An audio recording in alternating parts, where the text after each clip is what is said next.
would be great to see it jump started again. If somebody could fund into it again, it would be really good, because I think I mean, there's really interesting companies that were backbones of it, like, and we were active and we all worked hard to do events and things. The events were always around Fair Trade Week, which is May, which is not a great time for in Laos. You know, it's like it's hot. Some of the events were so hot. It was just the wrong time of year. You know, there's no tourists. It was, you know, but still, like we always supported it, and I think that there is time for it to come back. There'll be a time when it should come back. There's a lot of younger, exciting companies who are, you know, with Lao, who are started by Lao people now. So we've got some more dynamic sort of things going on. So there will be a time, but I think right now, you're involved in the e-commerce as well, and I think for a lot of us, it's just struggling getting enough sales for our artisans right now. So that's probably where our focus is just, you know, going to be for the next year or two. Right, and I think that's a big point as well. I did want to talk a little bit about, you said you did training programs with 4 different women in their villages. And so when it comes to that training program to do cotton production and cotton weaving, was cotton already like a tradition for these villages? Was this something that they were already doing? Or is this a completely new project that you were able to implement in the villages? And what was the process behind that? How did you ensure that it was sustainable? And how do you ensure that it would be something that that can grow even bigger and more people can be a part of this? You can get more artists to be a part of this workforce and start to develop like a stronger economy, a workforce focused on cotton production. Well, luckily, because this particular project was actually on sewing. So luckily this project, now we're 6 years down the track. It's come a long way. So what were the measurements that tell me it was successful? One is now there's, in the night market here, now there's sewn products from Banayang in the night market. So that must be a point of success, is that even if my girls that I trained out sewing it, someone's sewing it and they're realizing that they can do end product in the market, right? Second thing was that we started seeing the women wearing some really creative designs. So by seeing other people bringing in designs to sew, the women themselves were being more creative in the sewing area of their clothing, their choice of the little bags they wear where they come to town and do their exhibitions here and things like that. So definitely it spurred a creativity of making their cotton into different things. Thirdly, I think it also, we only trained a few people, but there were actually active sewers in the market, like there is in most villages. There's 1 or 2 people that have sewing machines. So that enables them to get involved in other ways through other sources, like other weavers might ask them to do things. Then I think the big drive of success was that our competitors use them. So the Arts and Ethnology Centre uses our sewers. We don't have a problem about it. We always talk about, there was one time when one of my sewers contacted me and she goes, oh, they want a hat design. But I told them they can't have yours, it's your design. I said, good work. They're going to go get their own design. So it's about understanding priorities and stuff. And I think, sure, there's things might have gone through the cracks. There's times when tourists have arrived and tried to buy my products off my sewers from their houses. I think you have a trust level, and you have to, if they go over that trust level, you will have to act, and you will act accordingly. Like whether you call them up and say, hey, what's going on? Or you say, you know what, if that continues, I might take that sewing machine that I bought from you, you know, or things like that, which I've never had to do. Right. But, you know, in any development work you do, there's people, and it's the people that are going to make the project. And so maybe over time I'm smarter at choosing the people to work with, and I'm not always fair. I'll often just choose people based on the talent, skill, the ability I think they're going to have, or recommendations. And sometimes just connectivity through the right people, I know that they're going to be obliged to continue, you know. Right. I mean, we're working in, a lot of the time we're working with women that have had grade 5 education at school. So, you know, and sewing is not a particularly easy thing to do. And we're just about to put in for another project up north on sewing. But I think once you see what happens, but getting back to the cotton, like, so we're talking about composition today. The thing that's interesting about that is that these villages are very well known for cotton, right? So I didn't know much about cotton at the time. So over time, by asking questions, even in my poor Lao, or just having someone translate, or even asking experts around me who have a better knowledge, who have been into the village, is working with people I know who are weavers. I've learned a lot about the designs and what happens, and also where the sources of cotton are. And I think that's our biggest challenge in any of these industries, is really knowing exactly the source of the cotton. So I can tell what I know, but there may be variations of that, and someone might come along and say, well, that was 88% right, but there's 12% of that story that's, you know, there's an additional source maybe here, or that cotton that you think they hand spun, they don't hand spun anymore. Now they do it through, they've got a spinning, you know, pool somewhere or something, you know, that sort of thing. So what has happened in the cotton village is that they always grew their own cotton. And they use this cotton, is the Lu cotton, they call it, the Tai Lu. So they use basically, the Lu cotton is the tribe, right? Okay, Tai Lu ethnic tribe, is that in the north of Laos, right? Yeah. Okay. So the Tai Lu ethnic group, and for their designs that are raised like this, the grey colour, the coloured part, will be the Lu cotton. Now, originally this was usually the hand-spun cotton that they would spin themselves. They do have a ginning this valley has about 5 Lu villages. There's 2 that are very famous down the valley, and there was a gin in another cotton village, Lu village, just not long away, so that they'll actually, instead of having to hand take all those seeds out. I think I might be losing you. Oh, continue. I'm still here. Sorry. Okay.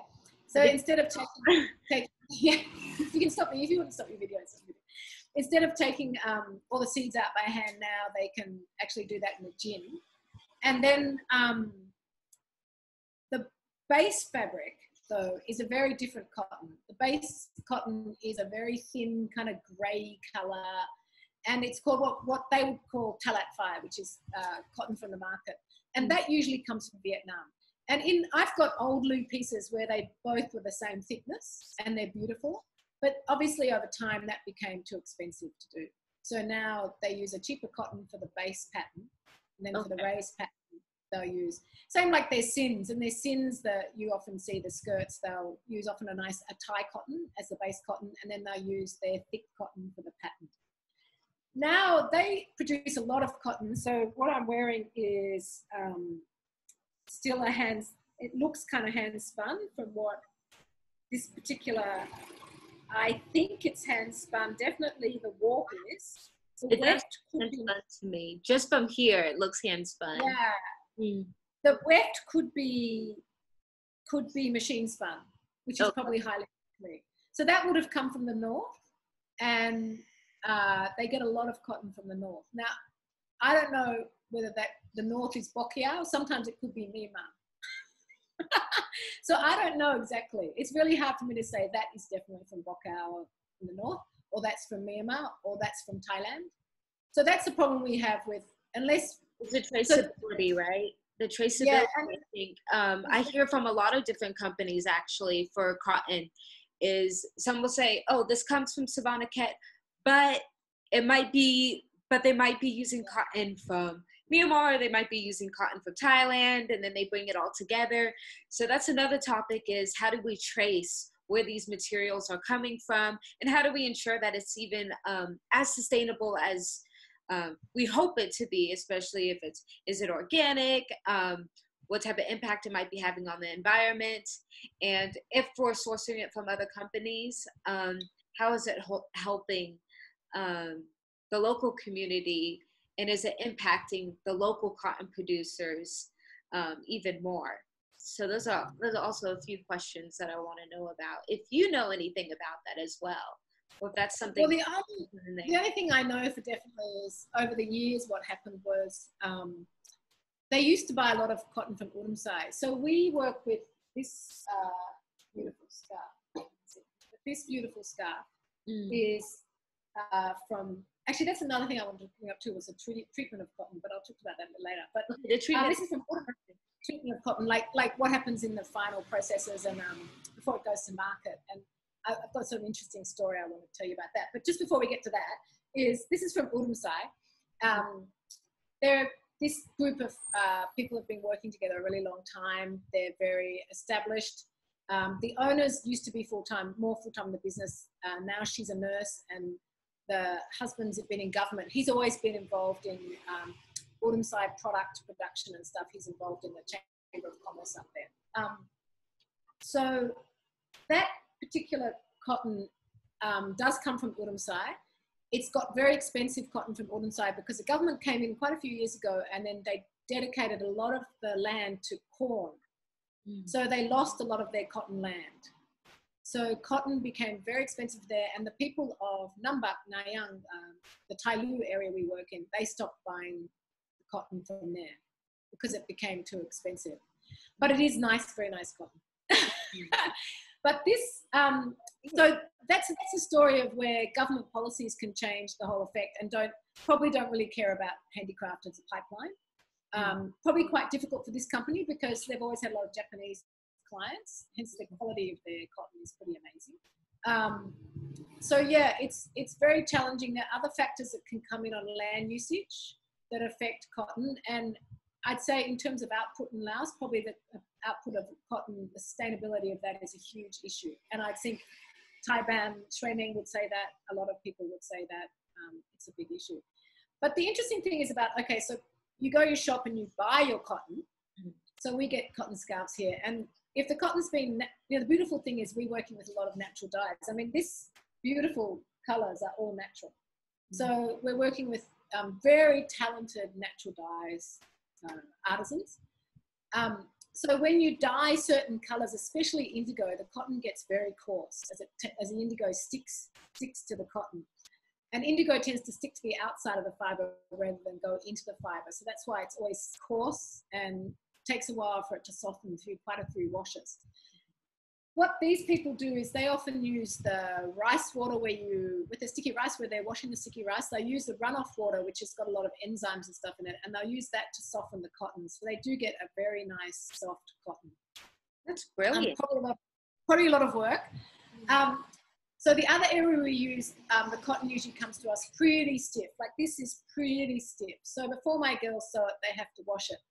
So I've been providing them with Max Natural Soap to help them get a softer soap. But in general, it's pretty hard. Our water tends to be very hard in Laos too, quite a lot of calcium in it. So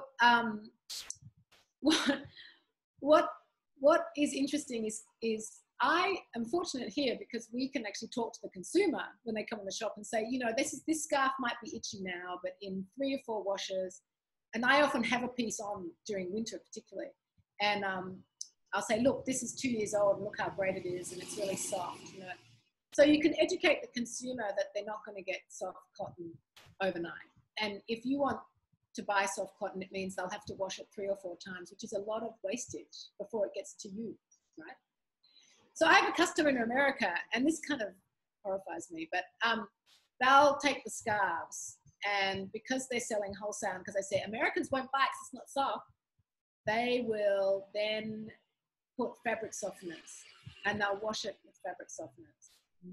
So they've got this beautiful Tailu cotton that they're coating in fabric softeners to make it soft enough to sell to the consumer. And that kind of makes it interesting. Yeah, that's very interesting because I think that's something we don't, I haven't really thought of either is when we do buy a product, we want it ready to wear. But when it comes to this cotton is already showing that it has to be taken care of for a long time. And that's yeah, but it lasts a long time. yeah, Too. it's not fast fashion. It is literally a product that's made from a slow process and that needs to be taken care of through a long-term use. So again, like that is showing again, like we've been campaigning like Love Clothes Last and slow fashion, and that we should have these products, these staple products for a long time. And I think the beauty of your products and of these cotton products is that you'll see how it changes and adapts over time. And it's like clothes can do that and it should be able to do that. But if you buy it maybe too soft the first time, especially like if you go to a t-shirt shop and you buy a cotton t-shirt, it's very, very soft. And then the next thing you know, it has a hole in it or it's ripping. And maybe just because the way that we perceive cotton should be versus how it actually is naturally. Yeah, and I think I mean, I'm old enough. You're not, but there was a time when you could only buy jeans unworn in, and there's a time when we had to wear our 501s in. We actually bought them, and they were stiff as anything, and you had to wear them in, and that was the only jeans we had. So we were all wearing our jeans in and wearing them to death because we all wanted to look old by the time we had them. So I mean, I had jeans for 12 years, and things like that, 13 years. Because you'd wear them so much, and then of course you wanted to repair them and keep them because they were so, the shape changed, they fitted you, you know. So yeah, there was a time when actually we all did that, but people have forgotten and got stonewashed jeans, and you know, then in the 80s stonewashed came in, and then all that came in, and that changed it all. But in the 70s and the 60s, they were wearing denim like as it was, came out of the factory, and then they'd have to wear it in. So how would you recommend, and it's so interesting because how would you recommend if we don't wear things in, and we know that fabric freshener, it has quite an impact on the environment, and normal laundry detergent has quite an impact, especially since we all are individually using it. How would you say to best take care of these Lao cotton products to make sure it's that you can use it for a long time and that the color doesn't fade too fast? Because I have made the mistake of when I first bought my very first Lao cotton indigo pants, I bought from Salbon actually, and I just threw it in the wash, which I know a lot of people probably do, but I just threw it in the wash, wasn't even thinking about it. And when it came out, it lost a lot of the dye. But it has faded into a beautiful color that I still very much enjoy, but it's not the same like brilliant blue color. So how would you recommend these Lao cotton products to take care of them and ensure that they are in its best shape?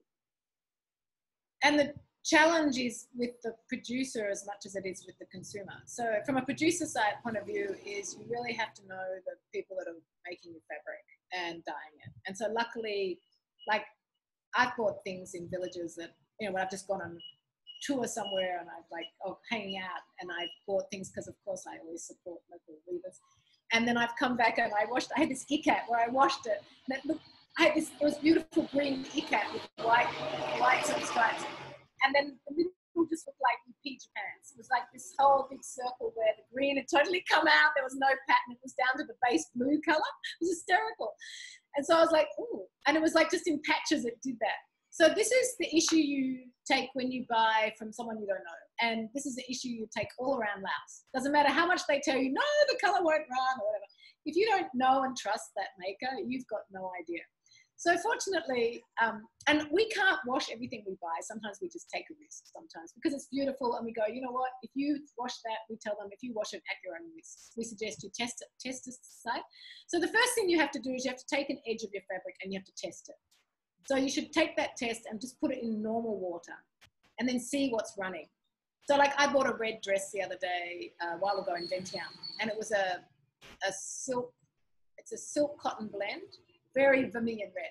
It still runs to this day. I still can't wash. I've also got a batik the same. Still can't wash it with anything else. Have to wash it separately. So I know that, so I never do put in. But in that same fabric, I bought a green top, and that now I can throw in the wash with everything else. So I hand washed it a few times, and then I just throw it in with everything else. So I think what I've learned over looking after this fabric over time is that's the first thing you do. Is just take the edge of it, throw it in some water, see what's happening. If the color's going to run, it should run in water. Then the next thing is don't use a lot of detergent. Whatever detergent, like sometimes I use the Thai chemical detergents, but sometimes I use, for these cottons, I can highly recommend Soap for Life's, if you're in Vientiane, particularly Soap for Life's soap powder. It's amazing. It makes all our cottons so soft. But as it's a natural soap powder, you've got to actually whisk it to make sure the grains all come down to water, get sort of diluted. But then I use any sort of powder, and I've got a pretty good washing machine. The other thing is, if you have a really cheap washing machine, especially in Laos, that just shreds your cotton, no matter what.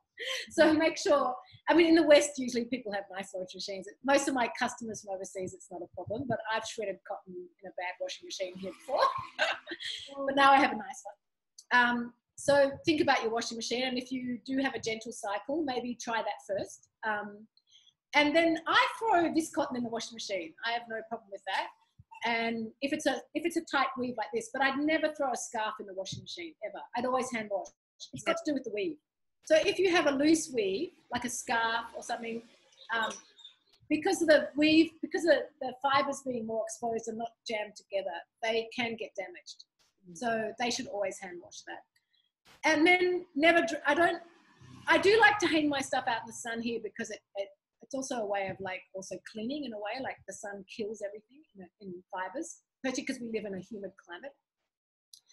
So if I do hang out in the sun, I'll hang it out for a short time, but in general, you shouldn't even hang it in the sun. If you want your indigo to stay as indigo as possible, you should probably hang it indoors and not in direct sunlight. And for a lot of our customers in North America and Europe, it's not a problem. In Australia, it would be in the direct sunlight. That would definitely fade it. And even we do a lot of custom homewares, and so even then, I'm always talking to people about, well, is it going to be in the sun? Do we have to line it? If it's a curtain, should we line it? Is there sun coming in the back? What's going to help preserve your fabric longer? Because natural dyes will naturally discolor, and it is really difficult. I've had some natural dyes from Savannah just totally discolor in the shop, just sitting there, and in my shop is quite dark. And they've just totally discovered looking at them. Like every day they're getting lighter, and I'm like, what's going on with that? So it's really about, I think with indigo, it's about they have to take the time to dye it enough times. And that's again going back to your dyer. So a deep indigo will be 10 to 12 dips. It's a lot of work, And a light indigo will always be unstable, because indigo is unstable because of the way it sticks to the fabric.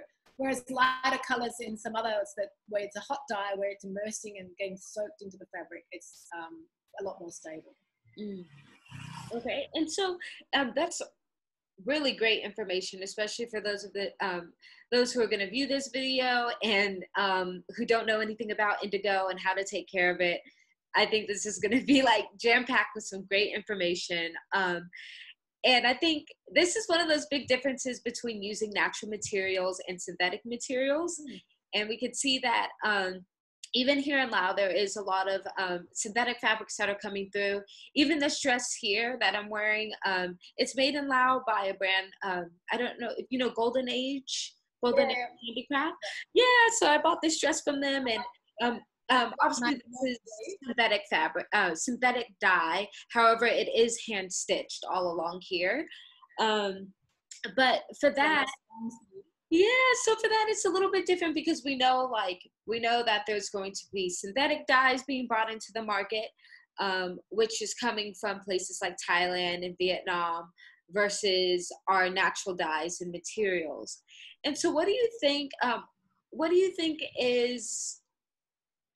you think it's better for your products to have a mixture of synthetic fabrics and dyes along with natural materials? Or do you just, what makes you want to go all natural for your products? And how do you encourage customers to choose that product over something synthetic? So we're never going to have, I mean, we have a range of natural, but we don't have all natural. It depends on the group you're working with and the ethnic group. So like your sleeve is a Hmong sleeve. The Hmong love to use the bright colors. That's part of their culture. Most of all their work is synthetic. Like everything is synthetic. Because the way they embroider, because they do a lot of that reverse embroidery, and where they don't have a lot of irons here. They don't have a lot of like what they're working with. So they're using their finger to crease the fabric. And the synthetic is just such a better fabric to do that with. Like they can do much better work with it. So they'll always choose the synthetic fabrics, you know, in the marketplace. Plus you've got economics. These people can't afford to buy the best fabrics, and the best fabrics sometimes, and in this case, it doesn't do what they want to do anyway. It doesn't do the best for them. So I don't think, I seriously have a big enough customer base that likes both. And so we have some people that really love the more ethnic, more fun stuff that's always acrylics and funny and, you know, like acrylic threads and stuff. And then some people really want the indigo. I would say the indigo and natural dyes, of course, are better selling in general. I think because of the palettes and because of the designs, they tend to be picked up. And that's where you see a lot of relearning in Laos. Like in Laos, after the war, they lost a lot of natural dye techniques. And so a lot of companies like Okpok, like the Arts and Ethnology Centre and everything, have done a lot of work taking people that are dyers from other ethnic groups back into other ethnic groups and then retraining, teaching them how to use what they have in their local environment again. So I personally think you can't be too picky. You know, another example is, so this bag is Tyloo cotton again. The dye is a fresh indigo, very nice. The weaving pattern is actually a weaving pattern that's called snake pattern, but we changed it. So I had a textile major graduate working with me, and we took this snake pattern and we stretched it out. So it used to have much closer, and we just made it a bit more modern. And then to make this bag, I can't make this bag in Laos totally. I have to bring in the eyelets, I have to bring in the rope. And then for the bottom, I could use the hemp, but the hemp's very expensive and also getting harder to get because most of the hemp gets exported to Thailand. It has for a long time, so it's very hard to get good hemp here at a good price. So I use a cheaper canvas that I bought in Thailand. I don't know where that's made. I bought it in Thailand. I assume it's either made in Thailand or China or India. So yeah, and then the inside lining is what we have locally, which is a really cheap synthetic also. So, you know, it's pretty impossible to trace everything and guarantee everything in your products and get them to market at a good price. That is pretty impossible. And do you think that's something that needs to be changed? Or is that something that you're okay with? Because it's, I mean, we have a different market here in Laos. We have to make sure that the products are affordable for both the local market and for the tourists that come through. So do you think that's something that we should work harder on to trace where all of these materials are coming from? Yeah, and I think, you know, like, what, do we want all the factories to shut down that make buttons? Or do we want, you know, like, because if you look at the suppliers of some of these hardware and accessories and things like that, they tend to make a lot of different types in one factory, and that provides a range of things for all of us to work with. And I know that I can't sell very well a bag that comes straight from the village because it doesn't have the zips or doesn't have the button closures, or it's just not funky enough, or, you know, like, you know, so, and it doesn't let me, my design constraints are immense then, absolutely immense, you know.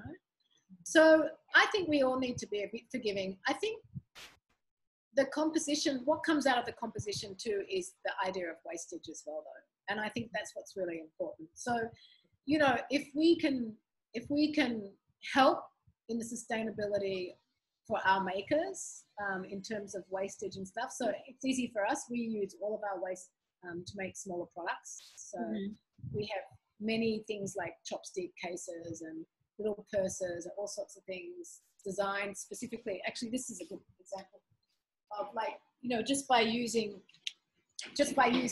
instead of using one piece of fabric, we use 6 to make a side, so that you're guaranteed to use a lot of small pieces off cuts, you know.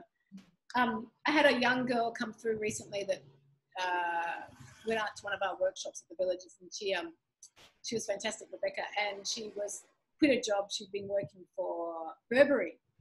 And I said, wow, how was that? And she's a young fashion graduate. And she said, I've never seen so much piles of cheap fabric just around everywhere. Just so much fabric. And, you know, which made me then to go and look at the brands. So, because I'm a bit out of touch with what the brands do. So I went and had a look at the brands. And, you know, sometimes their street fashion is kind of like very cheap. It's very cheap fabric. It's just been made to look kind of expensive through design. And, you know, as she said, the wastage can be just immense, you know. So I think that's important. Yeah, I think it's a huge problem, textile waste. And we do see a lot of big brands are you know, the main players of textile waste, and we have to find a way to reuse this type of waste, and especially having solutions like you have, using it to break down into smaller pieces and exploring how to get more creative with that extra excess fabric.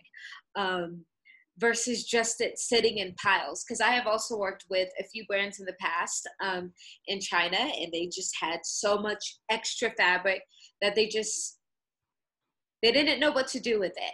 And I think showing these type of solutions, you can use it for wallets, you can use it for chopstick cases, loads of different ways. You can use it to make patches and extra things, a new design on a product. And I think that's really, really fantastic that you're doing that already. I also think that you can, surely they can zero cut better. Like you can, I mean, I went to a great factory in Vientiane, actually. They make uniform quite a few years ago. They're out past Way Home. And the guy who ran the factory, I'd done a little fashion show with ANZ Bank years ago in Vientiane. Now everyone was shocked that it was all this sort of fun, casual, Lao cotton. They'd never seen anything like it. And he said to me, oh, come up to my factory, I'd love to show it to you. And I said, yeah, I'm really interested. They make uniforms for Europe. And he said, you know, if you ever need any kit, you know, we've got lots of, you know, zips and things, you know, happy to help. So we went out and had a tour, and like they trained local people in this very specific way of cutting that they could zero, you know, almost reduce so much of their waste. So it surprises me that people can't work their cutting better, you know? Right.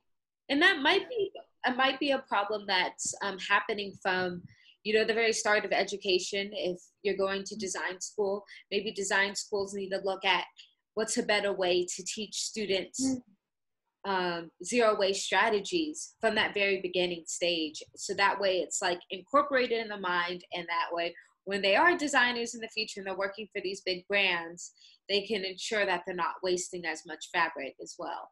Because it is the great thing about COVID-19 is the mask is a great way. I've been using a lot of my excess way. I've been using my excess to make masks. Except the problem is we're stuck with a centimeter elastic here, and it's really annoying. So I've been trying to source a thinner elastic. Yeah, but you're very innovative to think of how can we use all of these materials and that we're not wasting it. Because when we do waste these materials, where does it go after that?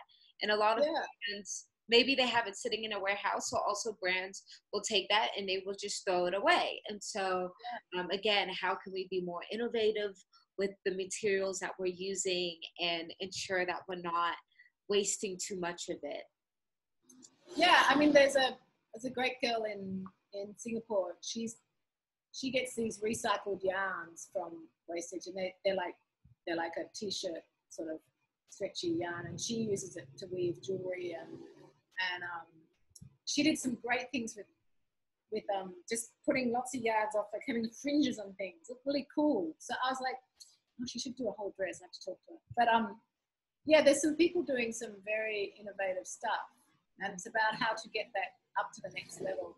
But I think also, when we talk about composition, I think for you and me living here, it's really easy to say how we love wearing, you know, cotton.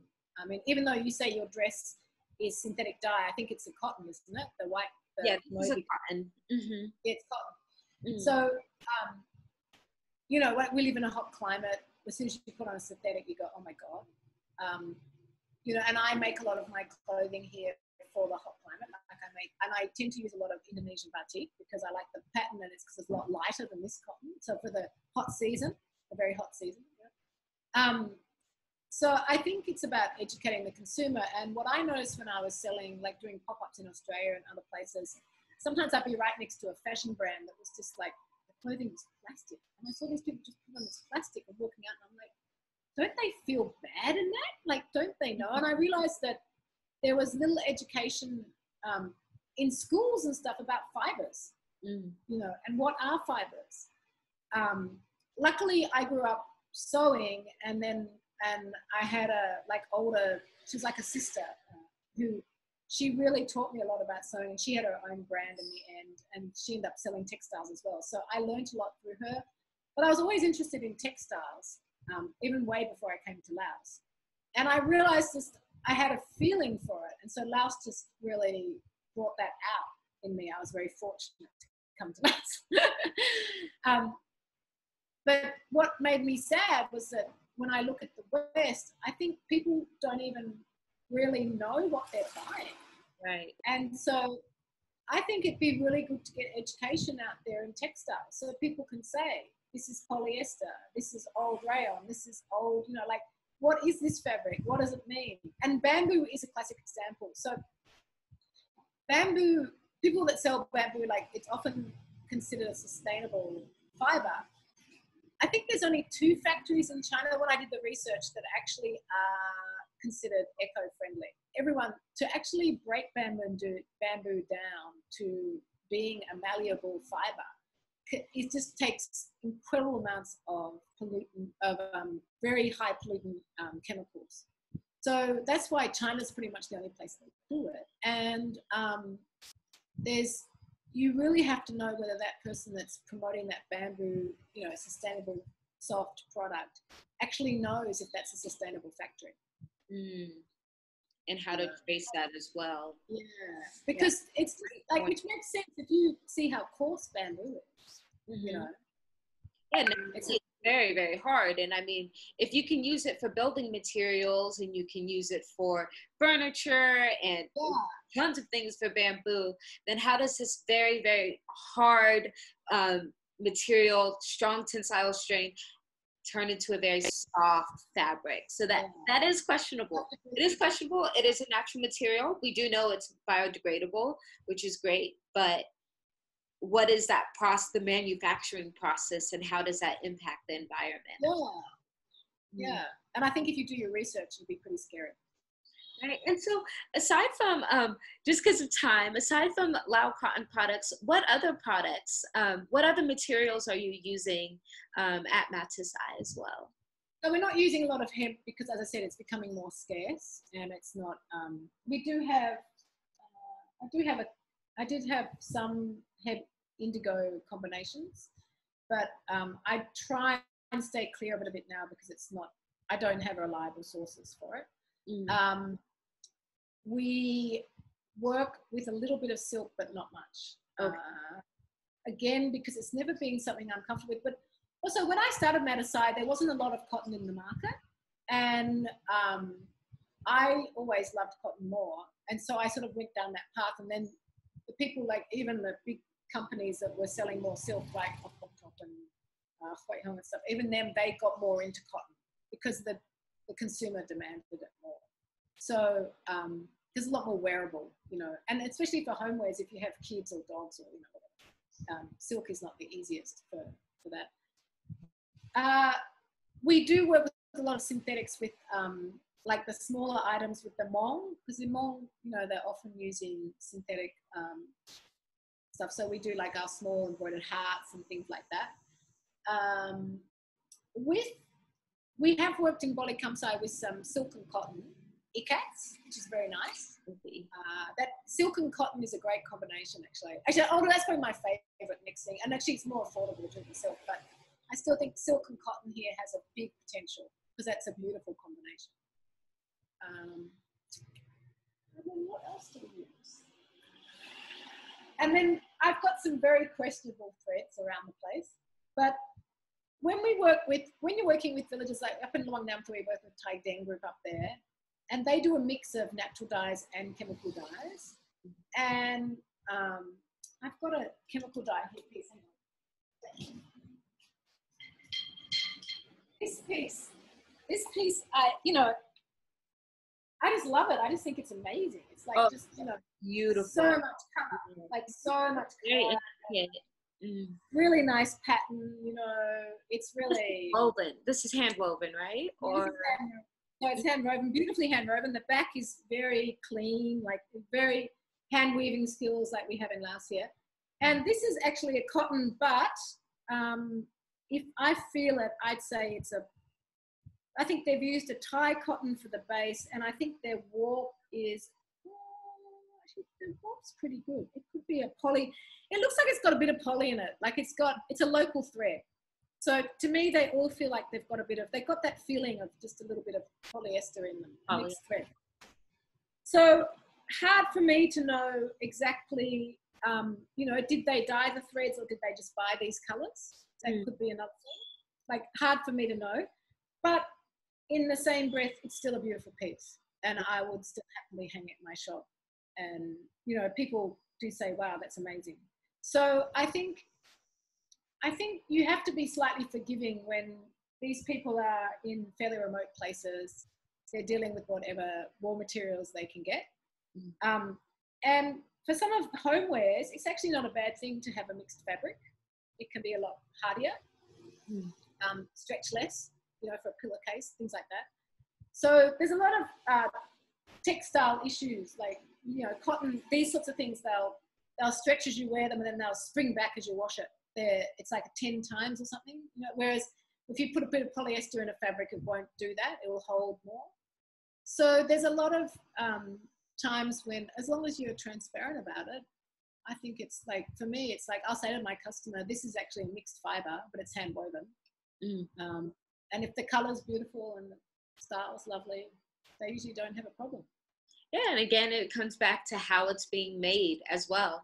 Like composition is very important, but how is it being made is another thing, because we can have polyester, and if it's hand woven, it could still last longer than polyester that might be made from a mass manufacturer and is made cheaply, where it will only last you maybe a couple of wears or a couple of washes. So again, it's like that difference between, is it the composition that's the problem, or is it how it's being made that's the problem? And then how it's being used by the consumer.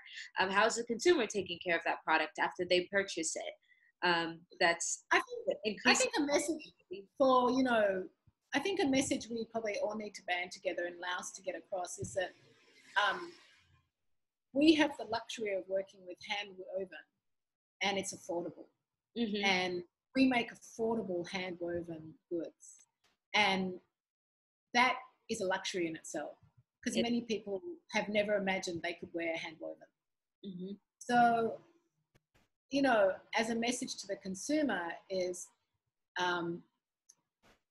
once you get used to wearing hand woven things, and once you realize how beautiful they are, and in Laos they're affordable, that then you realize what a luxury it is to, you know, live in items that can last forever, that are timeless, you know, timeless because of their craft.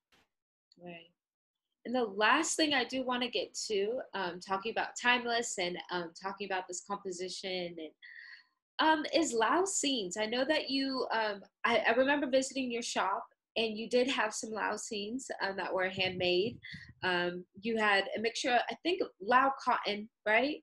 Lao cotton, I believe, and a few silk pieces. I was having a discussion with a group of designers, and we were talking about this difference between the local made fabric, local made hand woven scenes versus this new market of scenes that are coming that are mass manufactured in China, actually, and it's sold in places like, I just lost it, the morning market here in Vientiane. You'll find that. And actually, I have one here. I just wanted to demonstrate it. Actually, this was a gift from my school, but I knew by filling it, like, this originally is supposed to be a silk product. But this is all polyester. I can tell just by filling it. Again, there's no tags, so that's one thing about in Lao, we don't really have that many tags to show what's actually in the product. So if you are a textile expert, you can know just by filling it, or if you're familiar with the different materials, you can know by filling it. But again, a lot of the products here, we don't have product tags to even trace what's actually in the material, like what's actually in the product. And so this one I could tell, like, this is all machine. This is machine, for the most part, machine stitched. But I was told that this comes from China and it was just brought in here, which impacts the market of made in Lao fabrics. And then I have another one here, which is a Lao cotton scene. And this was a gift from a friend. She had this for years and she just passed it along to me. And so this is indigo, but it looks like, actually, since it's so tight, it doesn't look hand spun to me. I don't know if you can tell from here. It doesn't really look hand spun, but it is more. Probably not. Those Savannah kit, usually those Savannah kit cottons are a Thai. They use a Thai cotton. Comes from Thailand. Most of the cotton, I think, from the south of Laos, you'll find comes from Thailand. So it's already been spun. Whether that's from Thailand itself or whether that's imported into Thailand from India, who knows? Who knows where that yarn comes from? That's a journey we're going on this year with the CBI project. We'll be going on a journey in Savannah kit. Actually, we just got funding from Asia Foundation, very kind of them, because of COVID-19. We really didn't think we had the money to go to Savannah kit to do this research. But we'll be going there in August to work with that village to actually trace the sustainability of their fibers. Mm. So it'll be really interesting for me because I've been working with them over a while and I've got some amazing samples of theirs that are such beautiful soft cottons. And then I've got some samples where I know that the warp is poly, and then I'm even a bit dubious about some of the weft, you know? So yeah, it'll be really fun to sit down with them and say, okay, well, what does this mean? What does it mean to you? What's the cost structure? You know, how does this impact you? That sort of thing. Right. So we'll be doing that in July, August, hopefully. Hopefully the experts in Vietnam who come help us. So hopefully we can open up then and you can come across and it'll be great. It's great. I mean, it's great that we got funding to do this part of the project because without that, we're going to find it hard to get to the export level we need to. As you said, we need to put tags on it. We need to know where it's come from. Yeah, we need to know. We need to be able to trace it. I'm not sure for your products. For the most part, it seems like you do word of mouth and you let people know how it's made and what's inside of it. But do you do product tags for all of your products, or we do? No, we just started to because moving into the where's the product tag? Moving into a big challenge for us was moving into a fast sort of moving consumer good market like Singapore, where we're in a high volume department, traffic mall. And I've got one here. And we found that it was really challenging, that we really had to lift our game. And we're still working on some branding issues for Singapore market.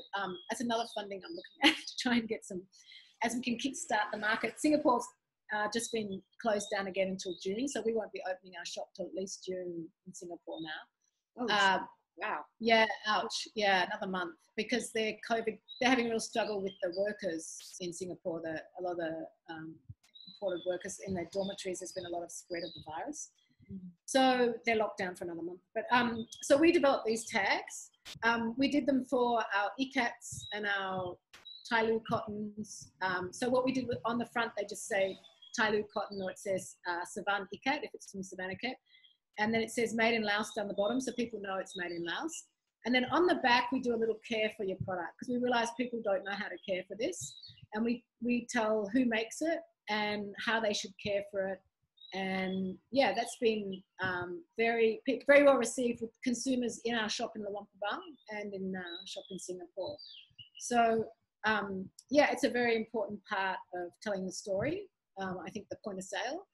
I don't know if you've, last week I've been doing this posting about our bomb jewelry, and I've been posting the in detail story about the bombs and the jewelry and how it's made. And I've been really telling the story again. And it needs to be a detailed story. That's very important.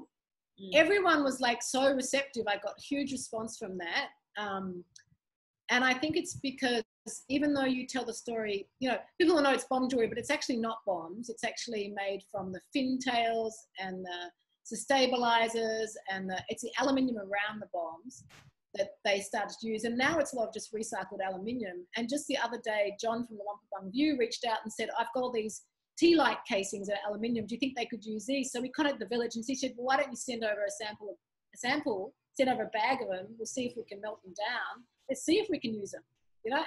So a great story about a sustainable environment we are here in Norumbega. But I think you have to keep telling the story and remind people forget. So yeah, it's about there's doing it in social media, doing it in the point of sale, and then doing it through converts like yourself that are willing to also tell the story is really important. Mm. Yeah, it is important because especially the UXO project is, I mean, it's a huge, like it is a huge issue, and it is something that's still ongoing to this day, that they are still going through and cleaning up all the UXOs, especially in Sian Kwang. My pronunciations. Especially there, and just seeing again how we can reuse that material and seeing it from Joy. I remember like when I first came here, that was like one of the first mind-blowing facts for me, because I had no idea. Like, no, most Americans didn't. Yeah, most Americans, we don't even know until I didn't hear about it. You know, growing up, education-wise, history, never heard about it. Ariana, people don't realize why you didn't hear about it. You didn't hear about it because it was secret. It was covert. CIA, Air America, the CIA input in Laos was covert information, and they don't have to release that till 30 years after. 30 years was only 5 or 6 years ago. Right. So it didn't even get released. So that information, unless you followed investigative journalists, it wasn't released. So there's no fault of your own that you didn't know about it.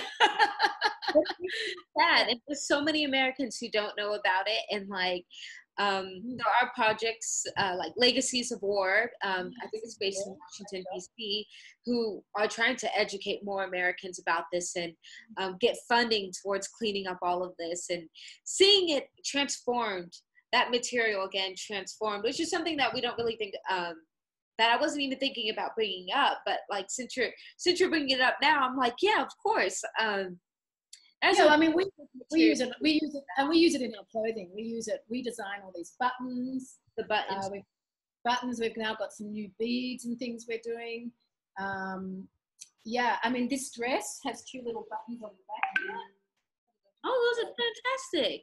Yeah, so they bring the waist in, give it shape. So, I mean, I'm really fortunate because I've been working in that area since we started, and we've done a lot of custom work with them out there. And yeah, I've got this great like whole avenue for little accessories and things I can do that I can get custom cast. So yeah, it's been fun.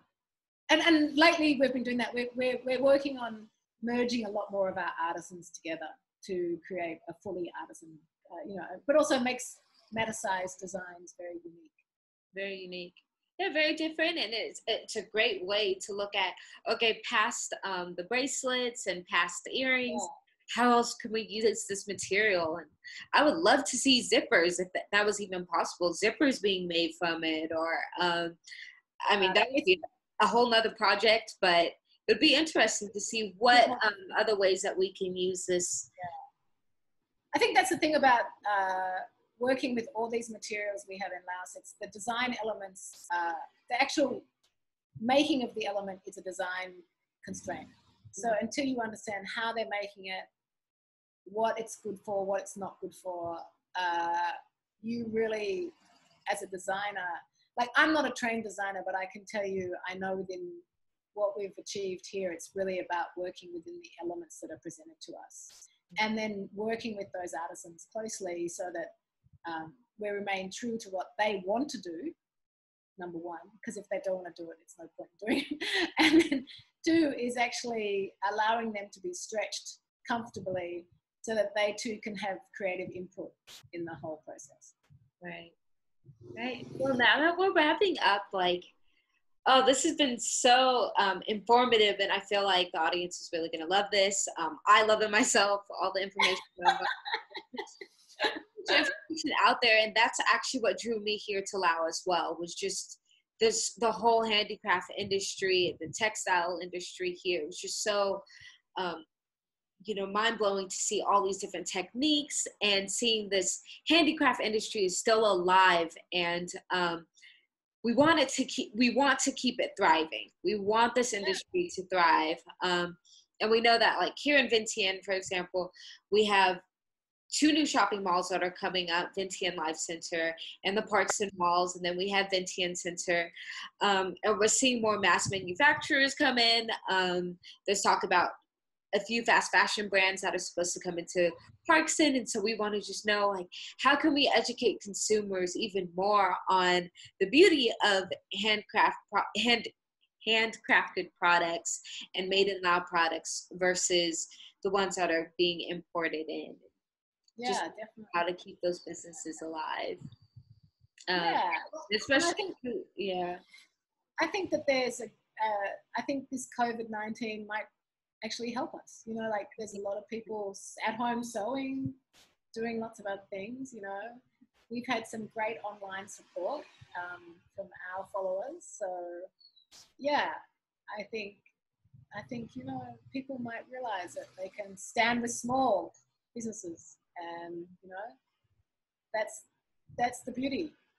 And seeing how you know, if it is a local made product, it doesn't come from somewhere very far away, so transportation is a lot easier if it's locally made instead of having to wait for a product.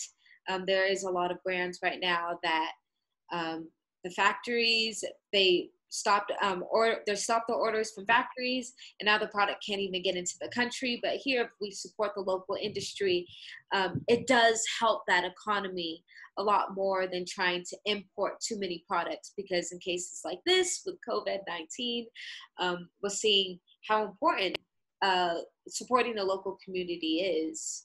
So yeah, well, I had a couple of orders that haven't materialized because of COVID-19 and got cancelled, and some of the product has been made and it's just sitting here waiting to see if they'll pay for it. So yeah, a huge issue going on right now, and I'm sure, like, I think the whole industry is changing right now. People's outlooks are changing, especially looking at how we can slow down the fashion industry. Reflection time right now. I think this is a reflection time. Most definitely. So yeah, thank you so much again for joining us. It's so really amazing information coming from your brand, and just looking forward to see what type of responses that we get, and looking forward to see your new projects that you're implementing, especially in Savannah Ket coming up, and seeing how that will work, and how more artisans can be trained, and looking at, can we increase the cotton production industry, or even hemp, and looking at product tags and traceability as well. Yeah, definitely. Yeah, so I mean, I've been really busy, so I've still got lots of things to do while the shop's not open, but it's my office now. We're having fun. Yes, projects going on too. Me as well. I'm like working on a lot of different projects on the side, e-commerce business as well. So it is, if we're using our time, we can be productive during this. Exactly. Yeah. Okay. Well, great talking with you. Yeah, thank you so much again. I'll get on with Fashion Revolution Week now. I can start posting. I haven't had time to talk about that yet. So this next Thursday, I'm starting late because we're too busy trying to sell stuff. Of course. All right. Thank you so much again. And again, please feel free. I'll just say this to the audience. Follow Matt on Instagram and Facebook. And then the description, I'll put the link on at the bottom of this video as well for IGTV as well, just to follow along with your journey and see your products and your online shop as well, to help support your brand and what you do. Thanks a lot. Take care. Thank you. Have a good one. Bye. All right. Bye.